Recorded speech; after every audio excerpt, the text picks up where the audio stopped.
Hey, listeners, we're back with another episode of LFG with Amir and Friends. Today, we've got a special guest with us. It's somebody Keenan and I have both known since high school days. It's been a while. Ryan Murphy, who has been traveling a lot, and he is a stuntman, and he's participated in American Ninja Warrior actually twice. So, yeah, Ryan, nice to have you on the show. And we're going to kick it off with one of Ryan's videos that showcases sort of what he's done. All right, Keenan, take it away.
We're now joined by Ryan Murphy, the Flying Murphy, the American Ninja Warrior.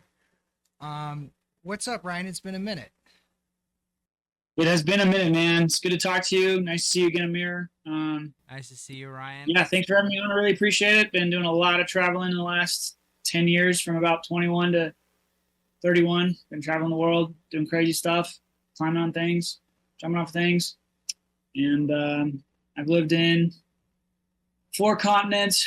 I've been to 30 countries. I spent about 2 years of my life abroad at this time. Just not in the U.S., not my home country. It's been life changing. Very grateful for it, and appreciate you guys seeing the value in it and having me on.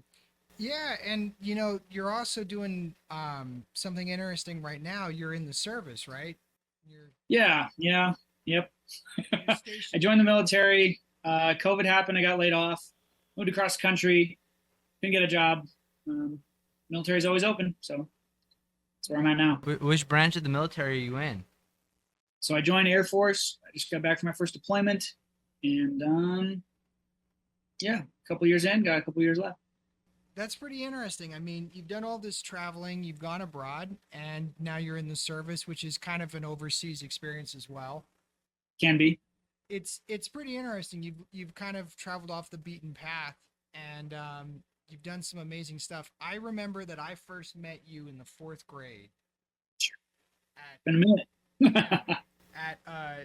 Charter Elementary, and the crazy thing is, so this is a bit of a personal story. When I first met you, I was at the time getting bullied, and you were the new kid. And the first time I ever actually hung out with you, I kind of was rude to you and was an asshole. And it was at a trip to one of the science centers. It was one of it was the San Jose Tech Museum or something. My dad was Yeah. chaperoning it. Wow. My dad was chaperoning it, and he told me, you can't be a jerk to people, and he chewed me out. And that was the first time I'd ever interacted with you. And then afterwards, we were kind of friends for a bit, and then you moved around and did some other stuff. But Yep. it's just funny that how people come around, and years later, you still know people, and you still, Wow. yeah, man. I mean, and you got a very down to earth kind of attitude, and so forth. And what I was going to say is that that kind of reflects all of your travels and your interests and your hobbies. What really got you into doing all this martial arts, all of these, extreme sports and so forth? Yeah, so my physical resume is vast. Ever since I was a kid, I had interest in superheroes. I think Spider-Man and Power Rangers were like the '90s heroes for me. I always thought you'd grow up to be 6 feet and jack. Turns out you have to like actually work really hard to get there. You don't even have control over the 6 feet thing. So c'est la vie. But yeah, I started training martial arts. I think my first karate class I was like 10, and that wasn't serious. But when I started I saw a video of some Russian guys climbing on an abandoned building, and I think I was about 12 years old, and I started to realize, okay, playing on playgrounds is kind of weird. Climbing on stuff, going down slides, climbing up slides, this is all kind of weird. And I found videos online. YouTube was just coming out, and about climbing, just abandoned structures, buildings, urban environments, whatever. And then I discovered parkour, the whole parkour free running, and then the tricking world. And it's just been this sort of movement resume for my entire life. The last 10 years, last 20 years now, basically. Sort of been dabbling in martial arts, parkour, free running, tricking, stunt work, and just various other physical abilities. Gymnastics, I was a gymnastics coach for a while. My brother is actually a circus acrobat. He used to work with Cirque du Soleil. He had a couple contracts, and he got me into some circus acts like tramp wall. I don't know if you ever heard of it. It's like a wall and a trampoline, and you jump from the trampoline to the wall. So I have been doing physical things forever, and I don't know. I just like it, man. I think the underlying reason is probably just to fulfill the childhood dream of trying to at least feel like a superhero. And so, there was a time, believe it or not, where I said I was never going to travel. It just sounded like a lot of work, sounded scary, it's kind of dangerous, unstable, and that changed when I went to college. And then they were like, yeah, you just go to this office and they talk to you about a program. And as a result, I studied abroad in Australia and Thailand. Not back to back, but like one in my junior. And then I think I waited a year and then I did it after my senior year, officially finished a year later. But totally worth it. And even just a year abroad living in another country, it's different than when you're a tourist. You're just trying to get the shots and like, and then peace out, just look good in front of the camera. But so it's been I'm so grateful for the mindset that I have that was just so open to experience different cultures, different architecture.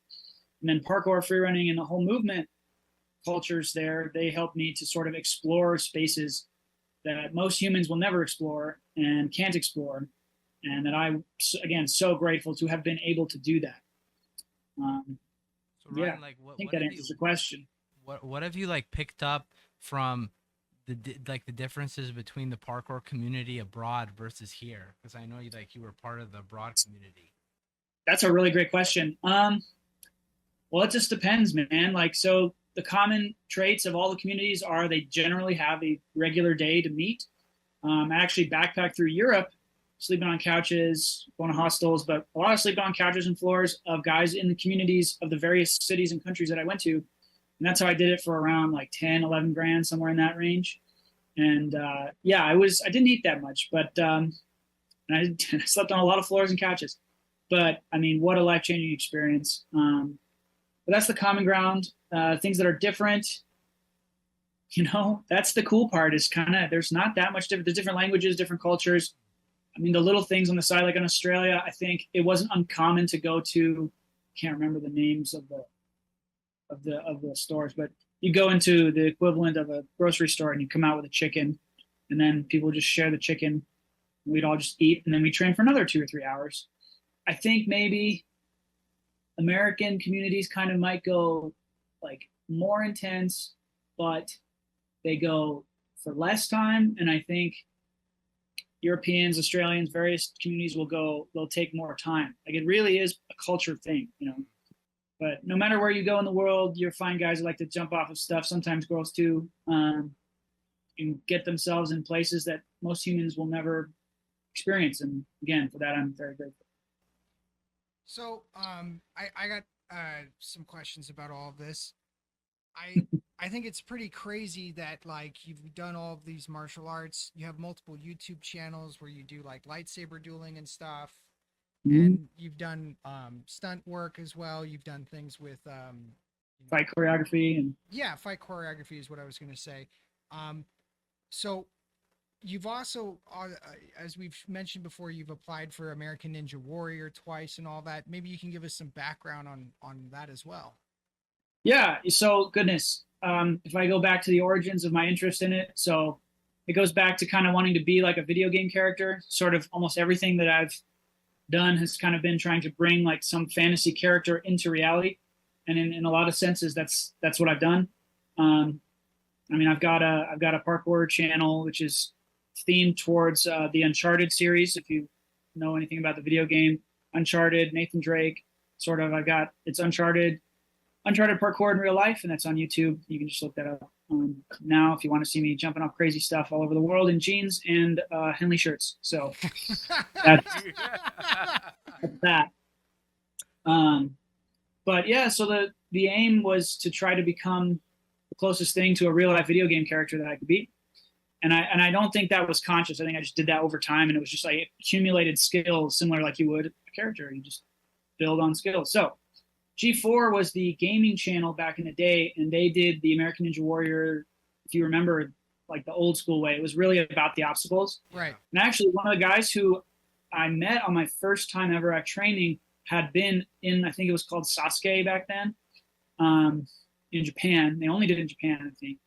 And I messed up my hand, and he was really nice and humble, and he helped me. He's like, "Hey man, don't jump off that." I jumped off that, and I sliced my hand. And he wrapped it up. He was there, ready to go. He was, mature guy, but great dude. Anyway, so I looked into some of his stuff, and so he was doing some stunt work, and he was on G4. He went to Japan to go compete at the actual Ninja Warrior, the original. And so as a result, American Ninja Warrior eventually came about. And I think there's an Australian one, and I think there's a European one. I think there's a UK one. I can't remember, but there's different ones all over the world now after that G4 one. And then that died down, and American Ninja Warrior came up, and I thought, well, I don't have to go to Japan now. That was a goal of mine at one point, was to go to Japan and compete Ninja Warrior. Didn't have to go. Turns out I was in college, and I just thought, screw it. Let me just submit submit a video. And I was like, got to make it big, got to make it cool. So I basically climbed to the top of a redwood tree and filmed myself monologuing, similarly to how I am doing with you now. The producer loved it, and she actually pulled me over to the side. The first day we were at Venice Beach, we were competing, and she pulled me over to the side, and she goes, "Are you Ryan Murphy?" I said, "Yeah." Is that true? Did you actually climb like 100 feet up? I was like, I'm pretty sure that tree was about 100 feet up. So, try to make it big, try to make it seen, and the producers loved it. So they let me. I didn't have to do the walk-on stuff. Some guys have to get in line, and wait days just to have a chance. And she invited me, man. It was me and like 150 other people. I think we get invited based on a submission tape. There's a couple other ways to go. It's been a long time since I've done it, so I can't quite remember. I don't know how they do it now. You submit a tape. I think there's 100 some slots, and if they pick you, you get in. And if you don't, and you still want to do it, you can apply to be a tester, or you stand in line with a tent and wait, maybe for a chance. But so that's kind of what kind of drove me to do Ninja Warrior. I don't know. I just always liked ninjas. Always liked. Yeah, I think I took a ninjutsu class when I was in college. Yeah, and that's a whole other discussion. I could talk forever, guys. But took a bunch of different martial arts in college, and I just always liked ninjas. I tried to be as close to a ninja, or I'm thinking more superhero, like kind of like Spider-Man in real life is sort of the goal. But yeah. All right. Well, Kind on that note, Ryan, we're gonna that was awesome insight. Appreciate it. We're gonna go on our first break of the episode. You guys got a nice taste for what Ryan has done, who he is, and some of the stunts and the competition that he was a part of. And yeah, so during the break, we're gonna actually play one of his videos, and then we'll be back for the second segment. So make sure you all stay tuned in, and catch you very soon.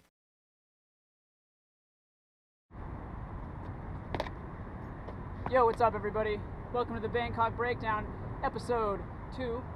And the topic that I want to talk to you guys today about are the concepts of safety versus danger and how you can kind of manipulate them to get more out of life. So kind of the meat of what I want to get to today is about how safety in and of itself is really just kind of an idea. For example, we're standing on top of a very old, very dilapidated hotel right now, and we can't do that in the States because it's dangerous. Now they're cracking down a little bit here as far as security goes. Apparently they found a dead guy in here, so now they're telling people, oh, you shouldn't go up, it's dangerous. But for the most part, the Thais, they're just kind of just saying it. They don't really mean it's dangerous and you shouldn't go. They're not really big, like strict on keeping you out. Where there are ways in, there's always people that are nice enough to let you in for a fee.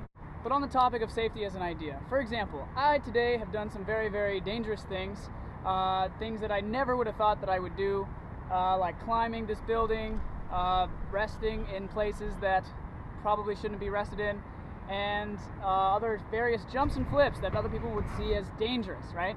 That's dangerous, that's bad, immediately labeled as bad, let's not do it. So, how do we break out of that paradigm if things are dangerous? Well, the way that I do it is you start out small and you make little incremental changes to your life to make it easier for you as you go. It's not all just one. It's not like I just woke up and can do a backflip. You know what I mean? It took time and you have to train and you do little things like that. So let me break this down for you basically. You can stand on a curb, you can walk on a curb on the street, no problem. You drive on roads that have two different directions, purely on faith, purely on trust. And if you were to stand, let's say on a curb, for example, in Bangkok, you're standing on the curb, you're pretty faithful that you're not going to fall off. But isn't it interesting how that changes as you go up in height? Now you're 10 feet, 20 feet, 100 feet. It's still more difficult every time you go up a certain height. For me, I find that there's a threshold of height, and I don't need to worry about it as much. Like a threshold, it's like I'm gonna die, so I don't really care anyway. I'm just here and this is comfortable for me. But you have to wonder if it's safe for me to stand right here, just here right now. It's perfectly safe for me to stand here. Why is it not okay for my brain? Why does my brain say it's not okay for me to stand on like a ledge that's down here, right? It's still solid, it's still the ground. There's really no difference other than you're 10 feet up. But if you don't look at how far, like don't look down, if you don't look at it, you don't feel like you're that far. Sometimes, another thing I like to think about is kind of like a squirrel, and like how a squirrel is able to scurry along all these branches and stuff. It doesn't look down, it's purely, its world, its reality, its floor, it's where it's grounded, becomes that tree branch. So you can kind of ground yourself wherever you are through incremental conditioning, kind of like I said. So you can start out walking on a curb on the street, and then you can walk on a railing, then you can walk on a wall, and then, you know, another 7 years later, now you're on top of a hotel in Bangkok. But yeah, with all that said, just to summarize the main points: safety, concept; danger, concept. Two concepts, that means that they're a mental construct that you've created and that the people around you have created and you've decided to allow kind of to rule your life. Not the worst thing in the world, because you'd probably be dead. You could be dead, potentially, if you didn't listen to any of them. But again, safety, danger, concepts in your mind doesn't exist. You can kind of think of, you're always in danger. There's two ways to kind of look at it, or you're always safe, in a way. If I decide that I'm safe up on this building over here, then I kind of am, within myself. Granted, you know, if a pterodactyl decides he wants to come and knock me off, then oh well. But things happen. But at the same time, as far as I'm concerned, if I feel I'm safe, I'm safe. So when you're in a dangerous situation, what's dangerous to some is not dangerous to others. And what is safe to some, in the same way, is not always safe to others. Like the boat, for example. We've got boats that move up and down. There's like very minimal railing, so it's kind of easy to fall off.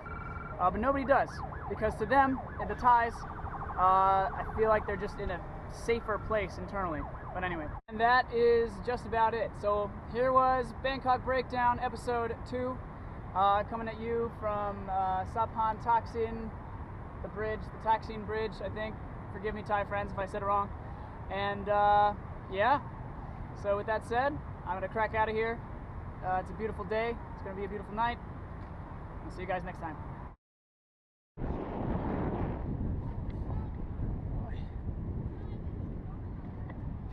He's taking the camera. He's probably not trying to kill himself.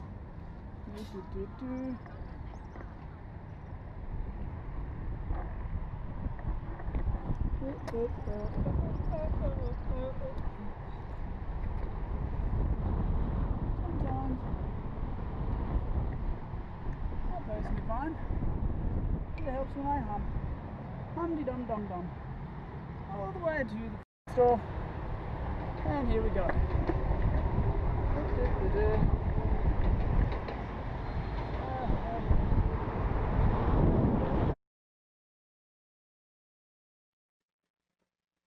Hey everybody, we're back from the first break of this episode. We've still got Ryan with us, yeah, this section of the episode is going to be really surrounding Ryan's philosophies, in terms of life and just how he's approached things throughout his journey. And we're also going to talk about some of the struggles that he's encountered, because he has 3 YouTube channels himself actually that he has created, and so we can relate in that way.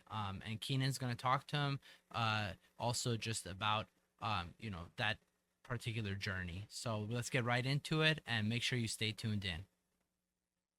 Hey Ryan, so I thought that was really cool. That video we just watched was about dangerous freedom or safety, but in a form of basically being enslaved by your fears.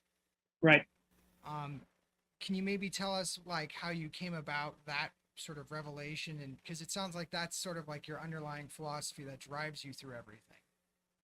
Yeah, man, I've always been, well, I actually spent a lot of time, probably when you knew me, I was actually probably a very afraid person. This was 20 years ago, I think. I was actually very afraid. I spent most of my life, afraid of things not working out, afraid of not having control. And it's interesting how if you give permission to the world to do what it's going to do, there's a sense of freedom there. You don't have to worry. You don't have to worry about your nervous system trying to hijack the world and control everything. And as a result, you're more free. So to tie that into the video, this dangerous freedom, I believe it's dangerous freedom or peaceful slavery, I think. Right. Peaceful slavery to your mind, the confines that the things that limit you, the guardrails, right? A lot of those are designed to keep you safe and keep you alive. And that's absolutely valid. Those feelings are important and they should be acknowledged. I do not agree with dismissing and suppressing feelings. I say that now after 10 years of traveling the world, forcing myself in not all cases, but many cases, to jump off of stuff just to prove to myself that I did it. Not necessarily for the internet views, not necessarily for the clout, but I realized I did it for myself. And that's both good and bad. Anyway. I can relate to that though, because sorry, I was going to say to go back to exactly where that comes from. So comes up in parkour and stunts a lot, or maybe it's in stunt work, fighting. You're nervous to take a fall or take a punch or just jump off something or stand on something. What you want to do when you look at something on the ground and you can competently, confidently, and cleanly complete it. My argument, and I think a lot of parkour gurus would say it as well, is that there's no reason why you can't do this 50 stories up. Now, it just so happens that the video that you're looking at is me doing a flip, and then there's a couple others where I'm doing a handstand and I'm climbing 50 stories. I found an abandoned building that allowed me to go 50 stories up, and I got to test that. And I would say I definitely did that for myself. I did that to prove to myself that I could do it, that those limits don't have to be followed, that they can be negotiated with, and that you can achieve the things that you think that you can. I think we have a radical problem in our society right now where people are so demoralized in their beliefs and inabilities to do things. Oh, I can't lose weight. Oh, I can't get fit. I can't get a six pack. I can't bench 200, 225, whatever. I can't. It's worth acknowledging, but it doesn't have to be the law that governs you. And that's sort of what I'm trying to get at in this video. And what I focus on is the perception of most human beings. When they see something, they see it as dangerous. It's like, I think I'm talking about the thresholds. Somebody who looks at you walking on a fence and they think it's dangerous. To them, it is, because they don't feel competent enough in themselves to complete the task. But if you know in yourself that you are competent enough to complete the task, at that point, you're using the other person's opinion of their limitations to limit you. And this is where that sort of peaceful slavery, I'm not saying just go fight people, but I'm saying if you allow the public opinion, I would hope not. holding, you'll basically be enslaved to the public opinion at the cost of trying to maintain the peace. That's what I'm trying to get at. So my take on that, which is a little bit complicated, is that now that I've moved into this career called special education, and it's interesting. I got into it as a paraprofessional, and what I started as was basically a job coach. And so I worked in a adult program teaching 18 to 22-year-olds who were severely intellectually impaired. These are people with Down syndrome and so forth. Various like trisomic disorders as well, because it has a certain amount of physical affect. Like, for example, they can't turn their head side to side because their neck vertebrae are malformed. They have stunted fingers. They have things like their ankles don't work right, so they walk duck-footed with their toes pointed out so they can't run. And they have issues learning how to balance. And so it's interesting because these were kids who had physical limitations, and then we had to teach them how to go get a job and how to maintain it, and then also like how to teach them to be physically competent. And to be sort of embodied in the best manner possible given the circumstances of their physical limitations. And it was interesting because a lot of it was like, oh, don't push them too hard, such and such. But I had a student who spent 19 years in a wheelchair, and I taught him how to walk. It was very interesting because he was severely intellectually impaired, was nonverbal, but could vocalize. So no access to the English language, but could, make utterances and stuff. And he ended up being able to walk. It took 35 days, 5 hours a day. So like, it was something like 150 odd hours of work, or it was 165 hours of work to get him to walk. And I got him to walk 2/3 of a mile. And this was after 19 years of being in a wheelchair. And the advantage of that is this kid, because he didn't walk, he wore adult diapers. And because he wore adult diapers, he was incontinent. And then to manage the incontinence, they had given him laxatives. And so the advantage of this was you could begin to get the kid out of the wheelchair, which would then give them continence. So now the kid can actually be toilet trained. The kid can then stand up and walk here and there. And then it's a general improvement in the quality of life. Now, a lot of us kind of take that for granted, but for him, that's like a complete and total revolution of his entire existence. Yeah, man. That's awesome. Yeah, that's kind of my connection to that, because like I don't jump off of buildings like you No, man, but the limitation mindset, I think it's important in some sense, because it does keep you from jumping off of cliffs. Because I don't jump off all the cliffs. I just jump off the ones I know I can survive off of, or I think I can, right? So, and the fact that I'm still here is proof that I can do it okay, right? But what you're talking about highlights just, it's not necessarily even sort of your patients or the people you're working with, the mental limitations. It's the limitations of the culture, limitations of the beliefs of the people around them, their community. What do they believe is possible for them? And so many people are so hampered by what their parents believe they can do, what their family and friends believe they can or should do. Your dad was a doctor, your mom was a doctor, so you should be a doctor. I just realized I have a few doctors in my family. I'm the only one to even consider joining the military. So this was quite it was a bit of a desperate attempt, but you don't have to live by the limitations is what I'm getting.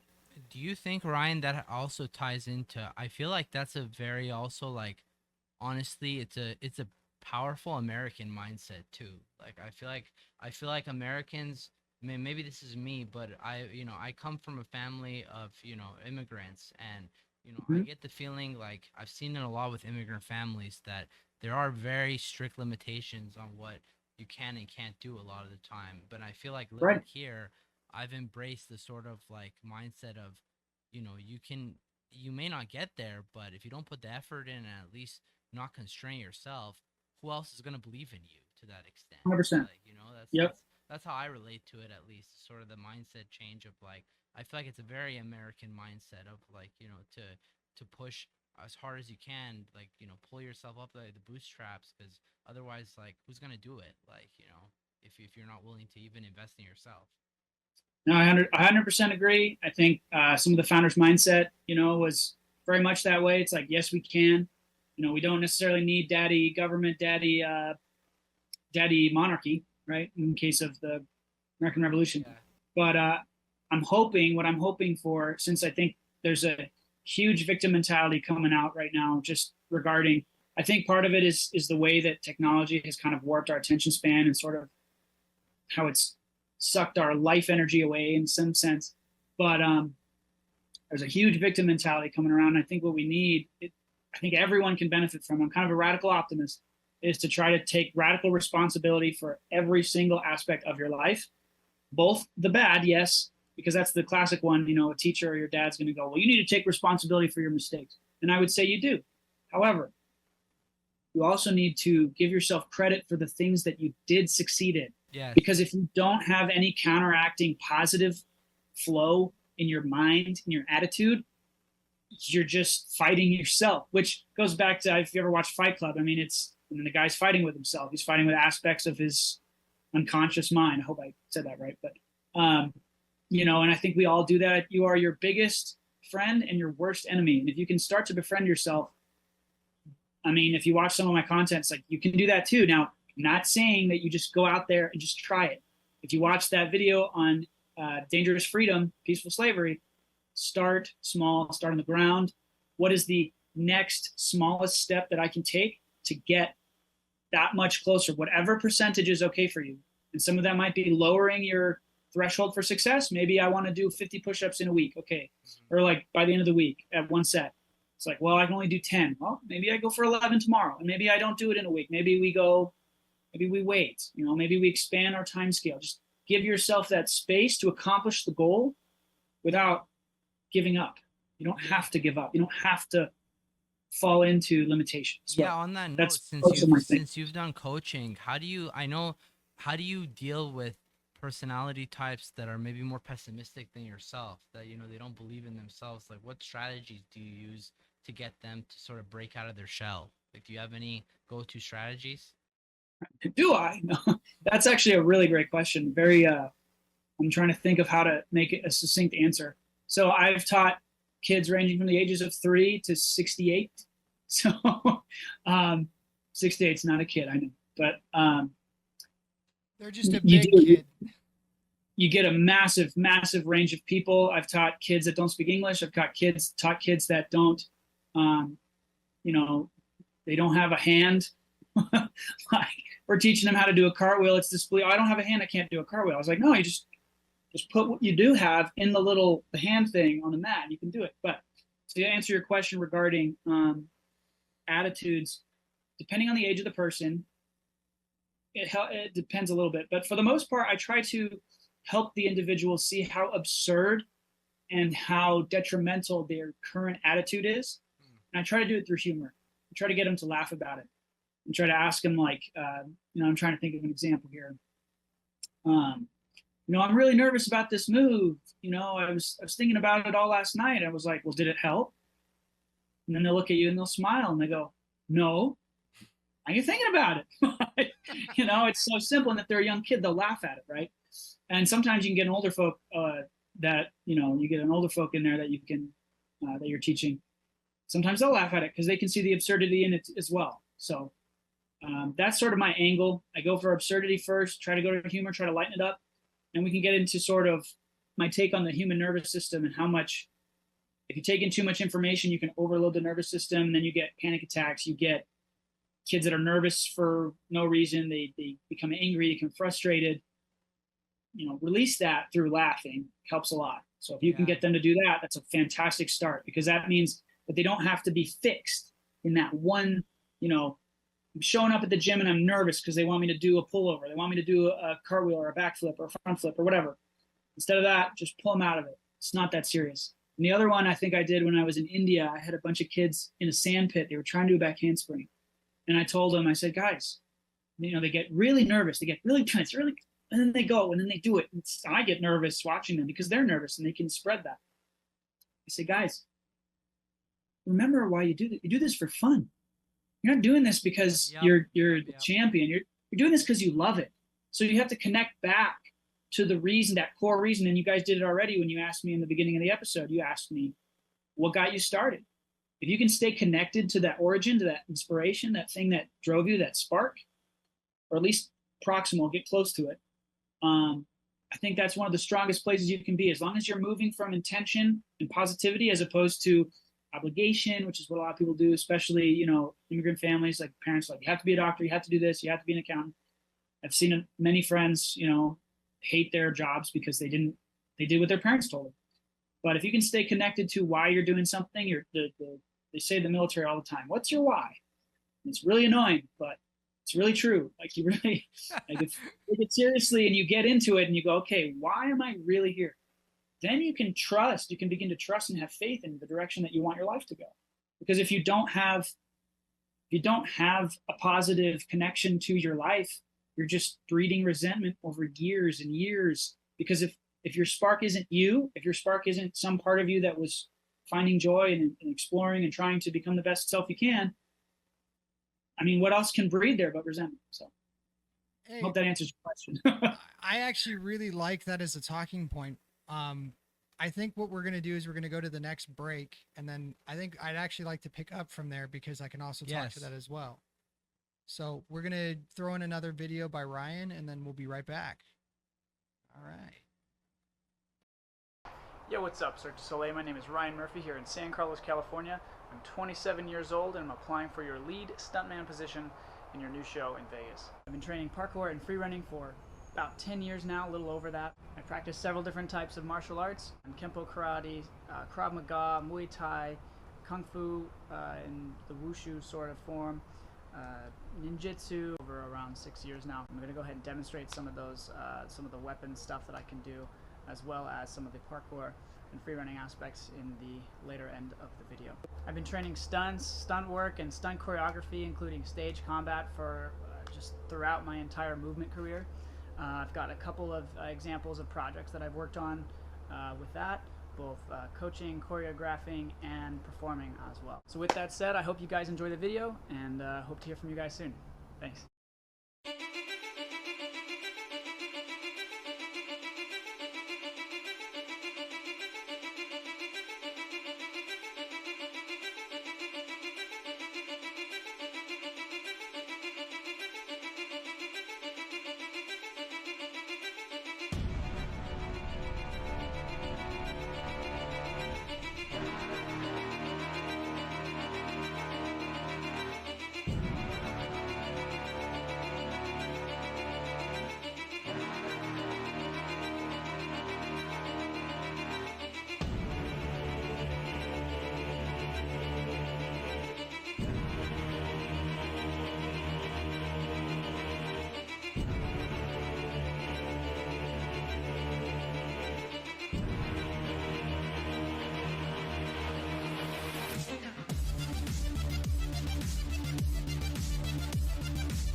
Hey, this is Keenan, and I'm your co-host for the LFG podcast, and we're back after that break.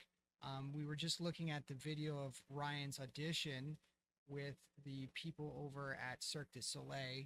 He was doing some sword play and some various stunts there that were pretty cool. And we're just going to kind of talk in this section about kind of where you see things going in the future because, you've done a lot of auditions, you've done a lot of stuntman work. It sounds like you're trying to actually become like a professional stuntman. Like, I see you in the future being in like Hollywood as like, you know, Tom Cruise's stunt double or some shit like that. You know, Because we all know Tom Cruise will still be around forever and ever. oh God, they'll Yeah, mummify probably still sprinting. they'll mummify him. Yeah. So you've done so many things and stuff. Where do you see this going for yourself now? With regards to movement, so that's the thing. Like I had dabbled a few times with the idea, especially after. So they film the newest Ninja Warrior I did, which was 20. Oh goodness, I think it was 2017, and they filmed that at Universal Studios. So I'm right there with people going to auditions and stuff. And I thought, okay, like is this kind of the life that I want to be? I mean, maybe. My biggest issue with anything Hollywood and anything just gig related is that it's not that stable. Now that being said, I'm sitting here in the military. It's very stable in a sense of first and the 15th, you're paid. But at the same time, you could just be called up to go and deploy, and then you have like a month, and then that's it. So definitely not good for if you want to do that kind of gig work. So I'm trying to think about sort of what I want to do in the future. Some of the philosophy that I spoke with you guys about earlier, that's sort of taking precedence in my mind. Like I'm still planning on being fit. It's actually the primary way I intend on staying fit is doing all these alternative movement communities and just making sure my mind is my body are connected and fresh and keep learning new skills. That's something that I intend to keep myself forward into the future as an athlete. I think what I'm going to do is I'm going to go back get my master's. That's what I'm thinking right now. I'm thinking in psychology, probably counseling, eventually start a private practice, and then we'll go from there. Because then maybe I can develop a nest egg of funds, and then I can sort of distribute. I can have time to distribute. I could hire people to, distribute this kind of stuff. I could decide what kind of projects I want to get done. I think that'll give me the financial nest egg that I might need to sort of do this in the way that I want. The other issue that I had with stunt work was just the fact that when you're a stuntman, you go and you do what they say. You do it how they say. It's kind of like the military. But you go and you do what they say, how the director wants it. And the other thing you have to deal with is that they're usually like the stunt coordinator is usually on point, but like the director doesn't always know exactly what it takes for you to do a fall. So when they ask you to do it 15 times on concrete, you have to deal with that tomorrow. And it depends how old you are, how resilient you are, your health insurance. So that's sort of been my thing. So I kind of like, I feel like stunts is kind of a hobby, even though I'm developing sort of like a media, I don't want to say empire, but just like I'm developing channels right and left. So we'll see. Maybe something will click, and that's kind of what's happening with the primary channel. If you guys want to see any of the travel stuff that I did, that's on Transcend Sabers. That's my primary YouTube channel. It's got all sorts of stuff on it, and that's one of the reasons why I had to branch off and niche, because I was losing followers because I'd post one set of things for 1 month, and then I'd lose another ones if I'd post other stuff. So I've been trying to niche them to try to give audiences, when they come to that channel, to get exactly what they want. So go to Transcend Sabers if you want to see cool lightsaber choreography. That's another fun one. I met a guy named Mike Starwalker on Instagram. I think he's at 100,000 followers. We won best choreography for the Saber Comp 2020, I believe. If you want to look up Saber competition, lightsaber choreography competition 2020, we won best choreography. So he's a real world-class athlete, and I highly recommend checking that guy out. And then my original channel.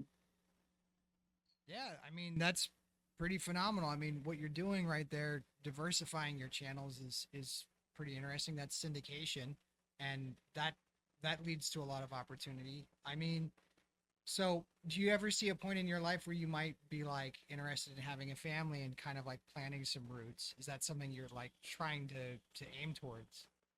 Yeah, no, I'm of the growing belief that one of the primary purposes of our physiology, I mean, you're born with, certain parts, and other people are born with other parts, and um, you come you come together in love, You got a hopefully love and not contempt, thing-a-ling-a-ling. and you make more people. And that the purpose of our this is kind of deeper than I intended to go, but the purpose of our species is to magnify love, consciousness, and awareness in ourselves and the world and other people, and to pass that forward through the infinite portal that is children. Oh yeah, you're And it took definitely me a gonna while to go come into to the that, right but field. a little deeper than I wanted to go. But so the answer is yes. I A would love little. to have kids. Just got to find the right lady. Oh You know, God, a little bit uh, deeper, huh?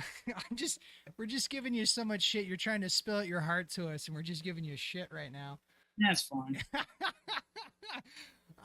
We kind of have to be assholes every now and again. Yeah, that part though about going a little bit deeper, you sound like one of those gurus, trying to start one of those weird little orgy cults. That's why I'm saying counseling definitely is a good path for sure. You've got Yeah, I figure it's you've got stable. the It's a voice for place. it too. I talked to a guy. He made, six figures. I mean, that's not a guarantee that I will, but like over time, your time in there, you develop a client list, and then you can also you get to know them. You can kind of decide, hey, I've got this service, I've got this product, I got this book, I got this. If you have an interest, here it is. And there's another way to sort of help them in ways that you don't necessarily have time for in a 1 hour session. So I'm really focused on trying to help as many people as I can, try to help them shatter and transcend their personal, physical, emotional, spiritual limits. That's sort of my aim with the various media accounts that I have, like in some sense, in some way. So I'd love to have a family. That'd be great. I think it's kind of one of our key purposes on the planet. And I think maybe that I'm on the right path finally. Maybe I got future that might be able to handle all that. Yeah, I mean, building that foundation is always very difficult. I respect that. I think the biggest thing is knowing what it is you're asking for, because whatever it is you ask the universe for, you will get. You attract that kind of energy. I think it was the strangest secret.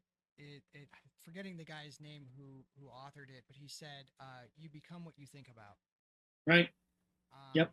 and I believe in that, and I think that one of the things that, and this will probably be one of the last takeaways, is that when I've worked with students, especially on the autistic spectrum, they don't understand how how to orient their behavior or their expectations, because they have an inability to perceive certain parts of the social dynamic due to being on the spectrum.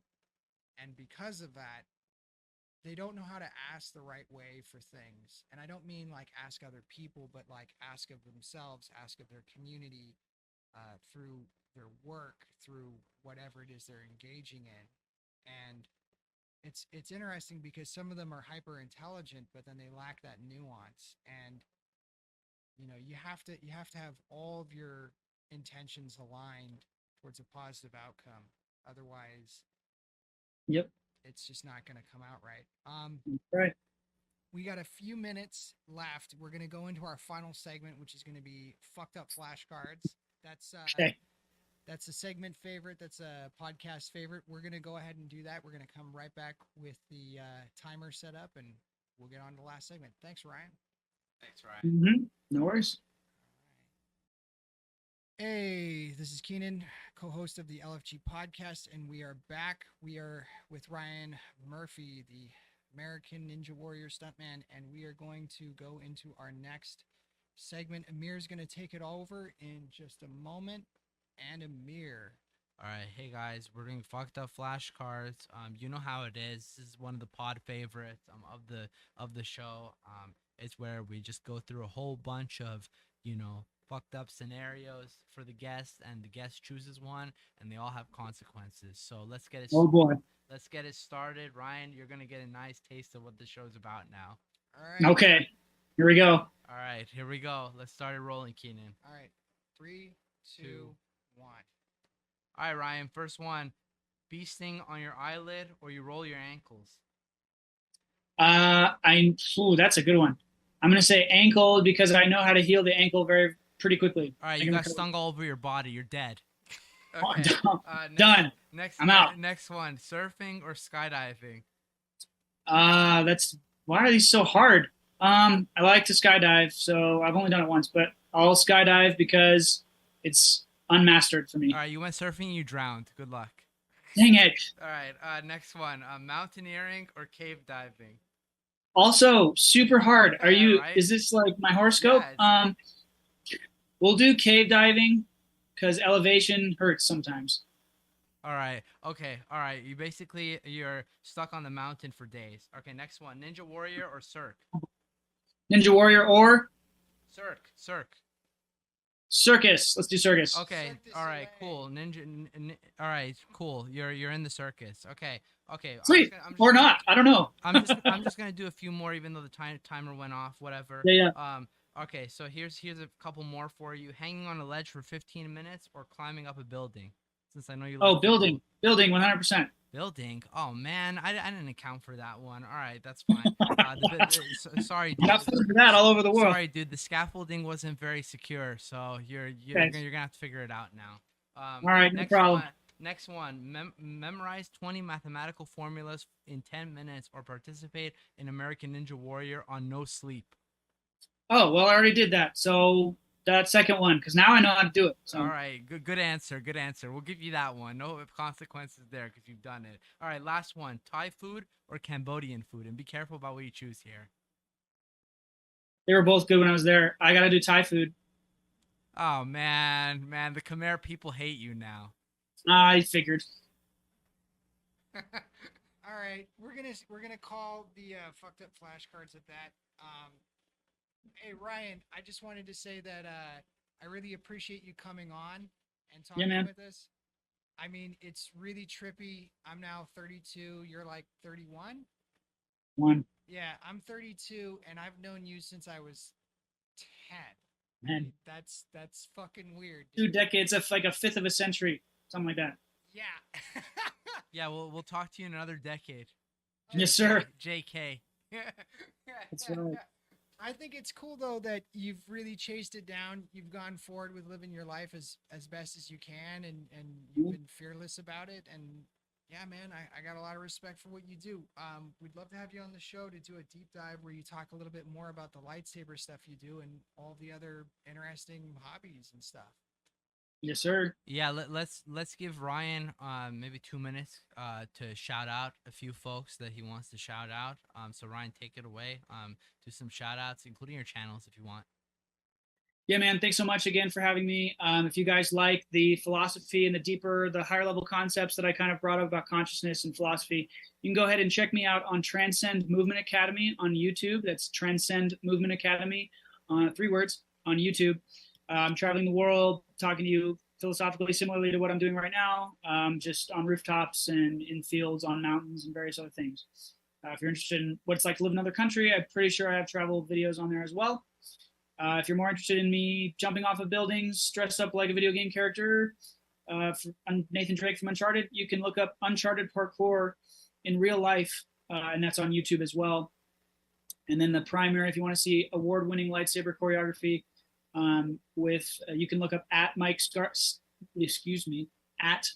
Starwalker on Instagram. That's my channel where I have him on there is Transcend Sabers, 2 words.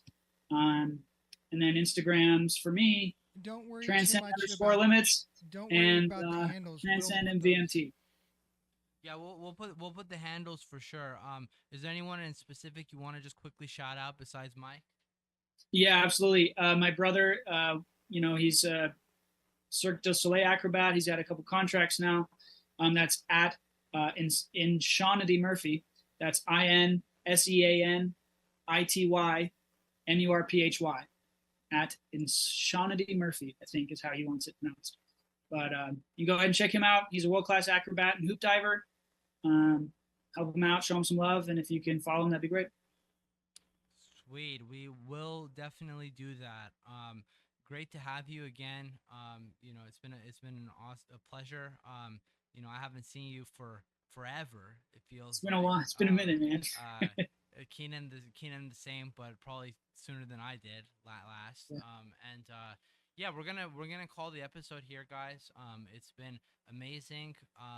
And as we kind of Keenan and I laid out the seasons, we want to give exposure to a lot of different folks who are doing different things, and this is one of them that I think is very unique, that Ryan does. So please show him some love, and yeah, we'll be back pretty soon. And look forward to seeing all of you again. Take care All right. and have a great day. Peace. Thanks so much, guys. Appreciate your time.